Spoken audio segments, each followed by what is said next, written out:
Oke, assalamualaikum warahmatullahi wabarakatuh. Salah satu permasalahan di UMKM adalah katanya kan banyak yang mengulas bahwa salah satu kegagalan UMKM adalah tidak mencatat transaksi. Padahal ya kalau di skala mikro ya mungkin ya, tapi saya sih yakin kalau mikro masih dicatat di buku yang namanya buku penjualan atau buku apalah istilahnya tuh. Tapi kalau di kecil menengah, apalagi udah menengah mau ke atas, pencatatan udah pasti dilakukan. Cuman yang jadi kendala adalah bagaimana transaksi-transaksi itu dicatat lalu dikelompokkan.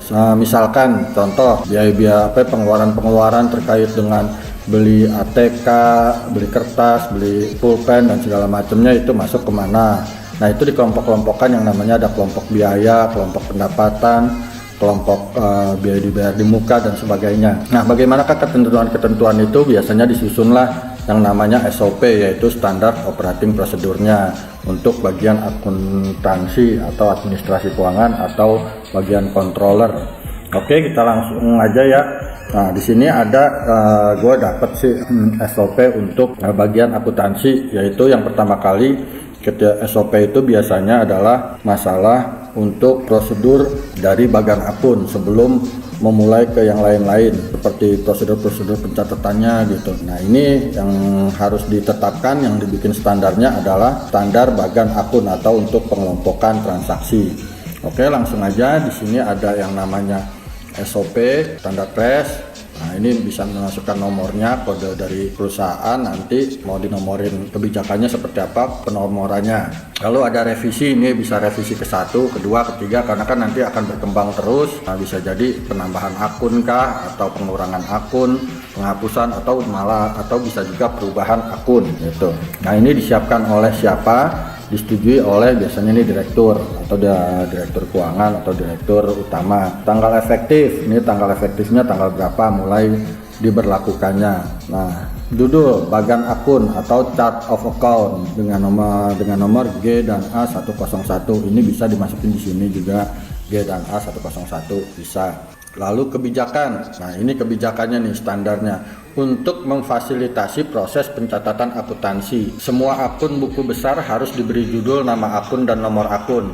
Nah buat orang-orang accounting mungkin udah familiar nih terkait masalah buku besar. Jadi akun-akun ini setiap akun yang dibuat itu nanti ada buku besarnya. Jadi buku besar itu isinya satu per kelompok transaksi, itu rinciannya ada di buku besar. Misalkan akun biaya ATK, nah itu nanti isinya ada pembelian pulpen, pembelian kertas, pembelian tinta printer dan sebagainya. Seperti itu buku besar. Lalu misalkan ada penjualan, ada buku penjualannya, di situ ada transaksinya, penjualannya, retur penjualan.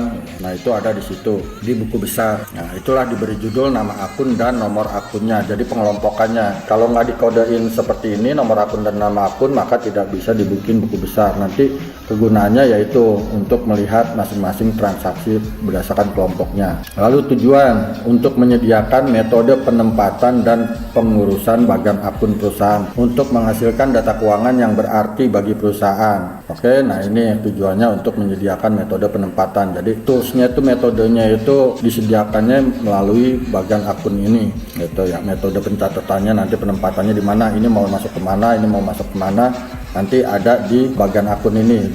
Nanti kita lihat selanjutnya ya. Cakupan prosedur ini berlaku untuk semua akun buku besar. Oke, tadi kan udah jelas ya masalah buku besar. Nah tanggung jawab yaitu pengontrol atau pengendali, biasa istilahnya tuh kalau di perusahaan bisa dibilang namanya controller atau accounting, bertanggung jawab untuk memantau dan menyetujui perubahan pada bagian akun perusahaan. Nah ini tanggung jawabnya ada di controller atau accounting nih. Definisi bagian akun, nah ini definisinya ya. Daftar yang dikategorikan dari semua judul dan nomor akun yang digunakan oleh organisasi untuk melacak pendapatan, pengeluaran, aset, ekuitas, dan kewajiban disebut bagian akun. Jadi kalau udah dikelompok-kelompokkan kan nanti enak tuh buat melacak. Ini penjualan, coba ini ada penjualan ini, lihatnya di mana, di buku besar penjualan. Kalau nggak dikelompok-kelompokkan nanti, apalagi kalau udah transaksi yang sampai ribuan, itu yang di video saya sebelumnya tuh ya, pencatatan sih rata-rata udah melakukan pencatatan, tapi ketika melakukan pengelompokan inilah yang menjadi masalah.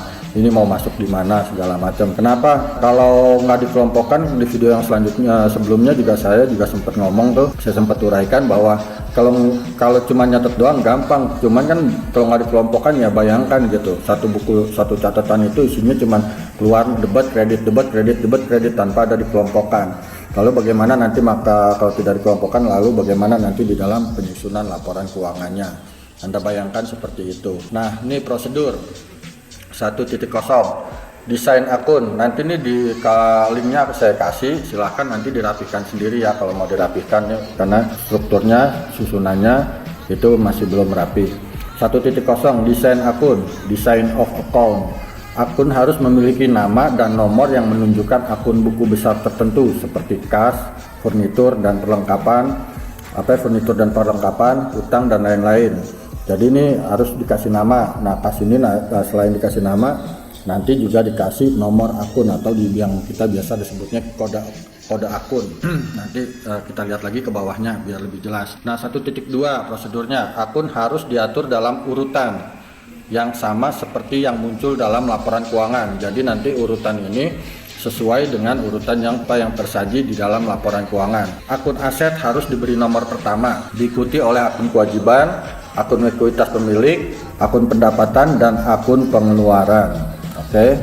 Nah, di sini nih yang pertama tadi kan akun aset. Karena dikasih pertama, dibuatkanlah nama kodenya ini 1000, 1000. Nanti bisa macam-macam juga sih, ada yang cuma satu doang, nanti turunannya 1.1, terus 1.11 gitu, ada yang begitu. Tapi ada juga yang langsung 1000, lalu ke yang kedua 2000, yang ketiga 3000, 4000, 5000, sebenarnya sih bukan ribuan ya ini 1000 akun aset, 2000 akun kewajiban, 3000 akun ekuitas pemilik, 4000 akun penjualan atau pendapatan atau sales or revenue, akun 5000 akun harga pokok penjualan, cost of sales account, 6000 akun beban administrasi atau administration expense account, 7000 akun beban penjualan atau sales expense account, 9000 akun lainnya atau other account. Nah, ini biasa nanti akan Anda temui di software akuntansi seperti Akurat, Zahir, terus MYOB. Cuman memang kadang-kadang nih di sini nih di 7.000 dan 9.000 ini seperti MYOB, setahu saya bukan 7.000 tapi 8.000 dan 9.000. Nanti ada sedikit perbedaan di 7.000 ini nih. Ada yang 8.000, ada yang 7.000. Tapi selebihnya sih biasanya sama nih.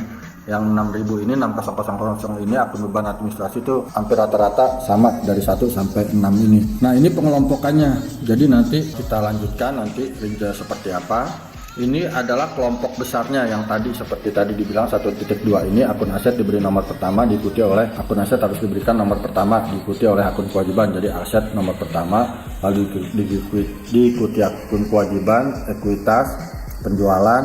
Nah, ini kelompoknya, kelompok besarnya. Nanti ada turunannya lagi atau sub akunnya. Oke, kita lanjut. Nah, ini 1.3. Subbagian harus digunakan untuk memberikan klarifikasi tambahan sesuai kebutuhan.